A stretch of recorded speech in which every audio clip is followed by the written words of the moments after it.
Mas uma das coisas que a gente refletiu é qual que é o futuro das associações canábicas, né? O que difere esse cuidado numa associação canábica diante de um mercado, dessa perspectiva, né, de uma regulamentação. Qual que é a diferença de um paciente que adquire um remédio numa farmácia e que recebe o acolhimento de uma associação? Então, eu queria trazer um pouco assim da nossa experiência na Sou Cannabis, no nosso acolhimento, que a gente vê assim, a necessidade de ter esse trabalho interdisciplinar, né? Um trabalho que permite que o interagente, né, a pessoa que faz esse uso terapêutico, tenha uma autonomia também no seu processo, na sua jornada de uso. E uma das coisas que a gente tem trabalhado muito na associação é essa perspectiva de cuidado pautada na redução de danos.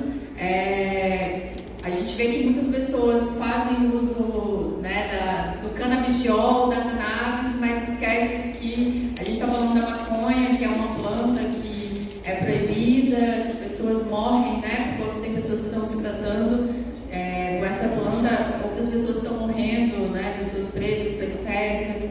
Então, o que a gente viu assim como muito importante nesse processo, né, pensando que o proibicionismo ele interfere muito na nossa experiência subjetiva com a substância, né? Você fazer o uso de uma substância que é proibida, né, e pensando assim nesse ponto de vista da saúde mental, da psicologia, o quanto isso interfere também na relação que você vai ter com aquela substância.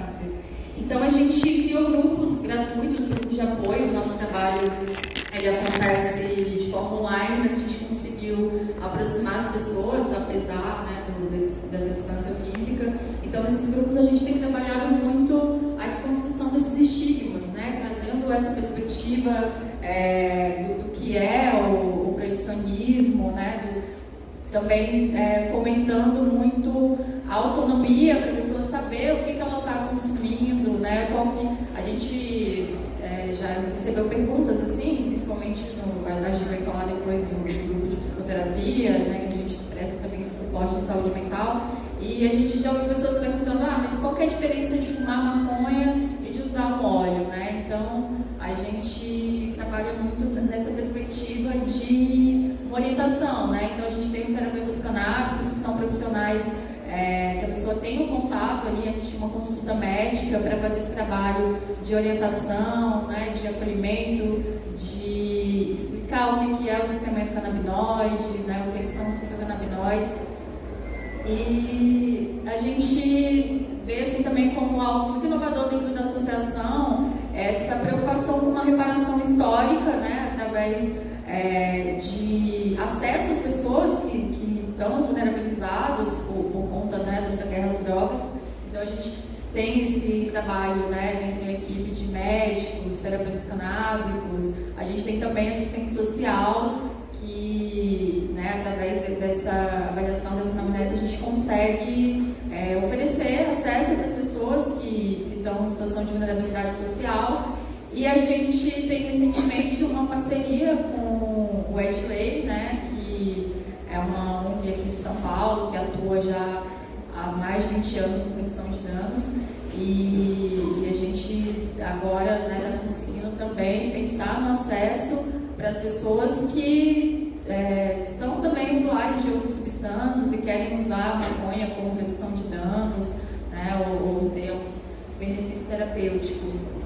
E, bom, pensando nisso, né, a gente vai trazer hoje também essa ferramenta, né, que é a calculadora de dosagem, que o Nico vai apresentar, que é algo que a gente também discute muito dentro desses grupos de suporte, né, e aí falando um pouquinho dos grupos, a gente tem esse grupo de psicoterapia, a gente tem um grupo também para cuidadores de pessoas que estão no espectro do autismo, e o grupo de terapia comunitária integrativa, né? Então a gente vê que a potência assim, de você fazer um uso, né, ter esse suporte de uma associação, fomenta também essa troca de experiência, né? Porque a gente vê que no começo, né, os médicos aprendiam com mães que iam lá e tinham essa prática da desobediência civil, né? Então é muito importante também essa troca, né, entre as pessoas que fazem uso.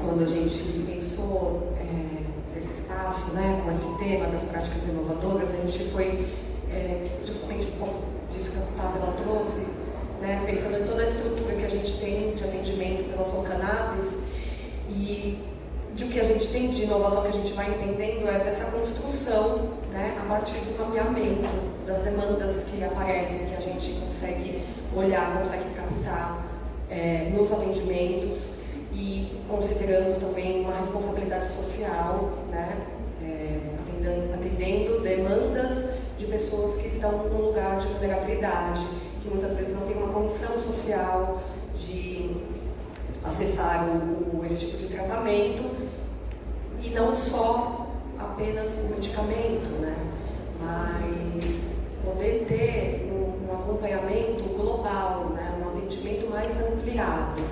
E aí faz todo sentido a gente pensar nessa estrutura do acompanhamento terapêutico, o atendimento médico, um suporte psicológico. Eu sou parceira da associação e aí, quando eu comecei esse trabalho com a Som Cannabis, a gente pensou num atendimento individual, mas a gente vai pensando nessa possibilidade do acompanhamento em grupo, né, que é um espaço também muito potente. Eu acho que eu gostaria de dar uma ênfase nisso hoje aqui.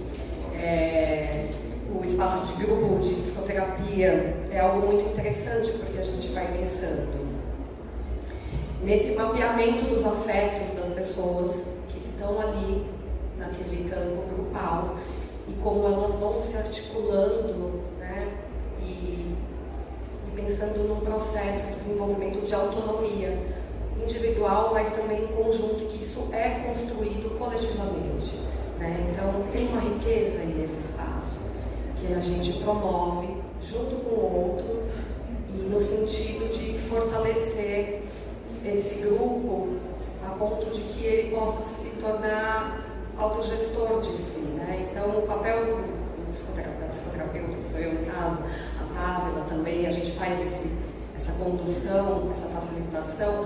A gente sempre pensa, né, assim, talvez uma utopia, assim, mas que é algo que a gente acredita também que pode alcançar. Qual o momento que esse grupo ele vai estar autônomo ao ponto de que a gente é um profissional, mas não... Ali a gente caminha do lado, né, mas a gente está com a mão dada, mas em algum momento a gente pode soltar a mão desse sujeito e ele pode caminhar de maneira mais autônoma. Então a gente acredita muito nesse processo. E o grupo de psicoterapia, através de algumas ferramentas, né, de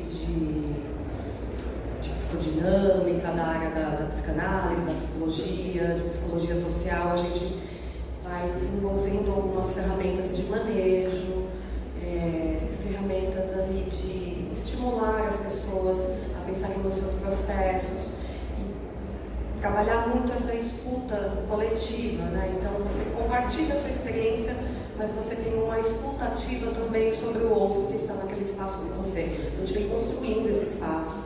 Tem sido muito interessante pensar nas coisas comuns que aparecem, de conflitos, de demandas, de necessidades de saúde, de preocupações sociais, mas também de coisas muito divergentes, né? Porque a gente também se relaciona com aquilo que é par, mas a gente se relaciona o tempo inteiro com aquilo que é divergente, né? E aí construir e criar estratégias e repertórios para estar nessa divergência também, que eu acho que é um desafio isso, né? A gente fica muito confortável ali quando está no par, né? Com o que a gente concorda, mas quando surge algo que é divergente, como que a gente se relaciona e constrói isso?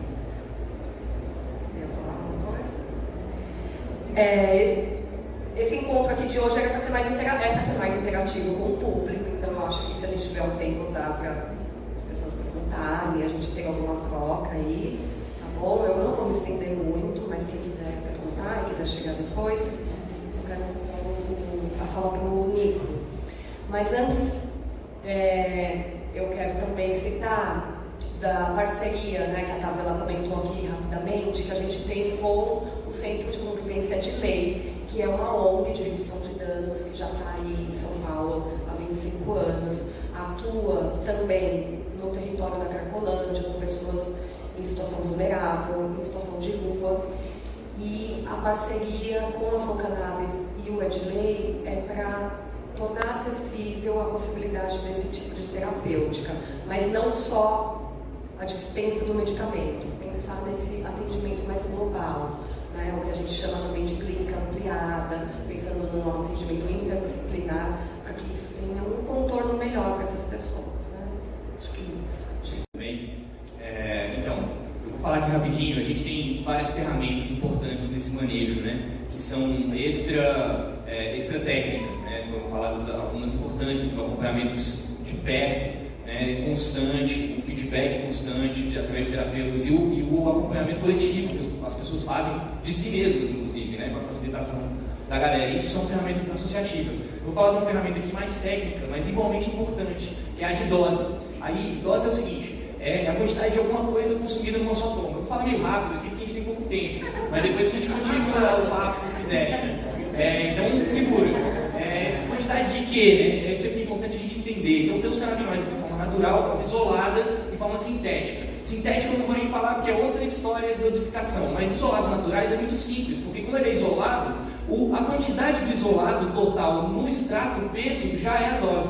Então é bastante simples chegar nessa solução, mas nós das associações trabalhamos com o extrato integral e também não associações, né? Então a gente tem uma dificuldade acrescida, que é o seguinte: a resina ela não é 100% canabinoide principal, ela é composta de um monte de outros elementos também, podendo ser canabinoides secundários ou inclusive terpenos. Então ela não vai ser 100% aquele canabinoide principal, pode ser THC, pode ser CBD, né? Então, a gente trabalhando com a resina, a gente tem que ter um cálculo da concentração da própria resina para ter ideia de qual que é esse canabinoide principal que está presente no extrato, que é a partir do que a gente calcula a dose, né? Normalmente THC e CBD. Quando a gente fala de THC, a gente tem uma dose sensível, a gente tem intervalos precisos para que a dose ela cause efeitos muito diferentes, muito díspares um do outro. Então, a gente precisa estar atento com isso. A dose é a coisa mais importante da gente entender e estar acompanhando, né, todo e qualquer tipo de terapia. E aí, o que a gente fez na Soul Cannabis? A gente, para facilitar essa solução, a gente fez uma calculadora de dosagem. Quer dizer, a gente pega esse entendimento comum que hoje, através das associações, a gente tem entendido que é uma porcentagem. Então, uma porcentagem que significa o quê? O peso do extrato dentro do óleo carreador, certo? Então, só que essa porcentagem, ela causa muita confusão, ela não é uma coisa precisa, até porque porcentagem é uma relação de uma coisa com outra, não necessariamente estabelecidas, né? Então, o que a gente precisa fazer é passar de miligramas por mililitro, quer dizer, miligramas de extrato total no composto para mililitro do volume total. E aí a gente tem uma base da dosagem, que depois a gente vai ter que fracionar em que é o canabinoide principal ou secundário para a gente conseguir estabelecer então uma dosagem. E aí, se vocês entrarem no site da gente, eu tinha planejado fazer isso aqui ao vivo, mas a gente não teve a possibilidade de fazer via internet. Então é uma imagem estática. Aí o que a gente faz? Como a expressão é porcentagem, a gente pega o conteúdo integral e coloca a porcentagem dele. Tipo assim, o produto 6%, 5%, 10%, aí você coloca lá, vai ter aqui o campo para colocar. E o número de gotas que você está tomando. O número de gotas, levando em consideração que a gente tem 20 gotas dentro de 1 ml. Mas isso pode ser variável, dependendo da espessura da abertura do bico do conta-gotas. E isso muda muito de conta-gotas para conta-gotas. Às vezes tem até conta-gotas de 40 gotas no mililitro. É importante a gente saber quantas gotas tem no mililitro. Tem uma técnica para a gente fazer isso aí, relativamente simples até. Se der tempo que eu explico depois, uma seringa. Então, a gente tem uma noção também da proporção do rádio THC-CBD, que isso é uma coisa fundamental, né? Hoje em dia, a gente praticamente usa só as expressões de THC e CBD para ter uma ideia da dose, mas sabendo que tem outros canabinoides, às vezes, inclusive, CBG está maior do que os conteúdos de CBD no extrato, seria até mais importante. Mas, assim, dentro de uma escala evolutiva de aprendizagem e absorção desse conhecimento, agora a gente trabalha assim, e já é uma coisa bastante, uma referência bastante importante. Então a gente seleciona a tipo de fórmula. Na associação a gente tem essas 5 fórmulas aí, ó, as proporções: 5 para 1, 1 para 1, 1 para 5 e 1 para 10. E aí a gente coloca a concentração do produto em porcentagem, a quantidade de gotas, e os valores resultantes vão ser já a partir das concentrações que a gente tem estabelecida e estandarizada no laboratório, a concentração do THC e CBD no extrato. Ou seja, a gente tem uma estandarização. Esse standard não passa de 70% de pureza dos canabinoides principais ou do canabinoide principal, porque ele deixa de ser um fitoterápico e passa a ser um medicamento. E aí é outro tipo de regulação. Então a gente pega por baixo desse corte. Nosso corte geralmente é entre 65 e 70. Então a gente pegou aqui um exemplo. Selecionamos uma fórmula azul, que é a que tem 5 para 1, né? 5 partes de THC para 1 de CBD. E a gente coloca uma concentração de 10%, isso é um exemplo, tá? Concentração de 10%, coloca uma gota. Então em uma gota, num goteiro de concentração de 10%, levando em consideração que são 20 gotas para 1 mililitro, a gente tem 2,5 miligramas de THC e 0,5 miligramas de CBD nessa gota. Se a gente colocar aqui 10 gotas, ele vai dar um valor 10 vezes superior, 25 miligramas de THC e 5 miligramas de CBD. Então você tem já a medida da toma que você está fazendo, seja ela diária, seja ela numa só administração. E aí isso é o que se repassa, isso é o que se acompanha. Então, bom, eu convido vocês a visitarem o site, né, Sou Cannabis, botar Sou Cannabis calculadora de dose no Google, vocês vão encontrar que vai cair direto nessa página. E a gente está desenvolvendo também, a partir dessa lógica, dessa experiência, uma coletivização aí para a gente conseguir também colocar outras calculadoras aí para a galera poder ter outras formulações que não são só as nossas, né? Muito obrigado, gente. Muito obrigado para todo mundo aí. Muito obrigado, galera, pela força e pela lembrança aí, dessas boas lembranças. Na sequência aí vai ter algumas oficinas importantes, a do Lucas de reparação social, justiça social, muito foda. E na sequência eu vou dar uma ou outra aqui sobre certificação de qualidade, que versa muito sobre a técnica e a qualidade que a gente tem que manter, inclusive dentro das associações, para poder ter um produto que compete e um produto que tem uma estandarização no mercado final, além de obedecer os princípios e a moral da nossa cultura. Muito obrigado, galera. Satisfação.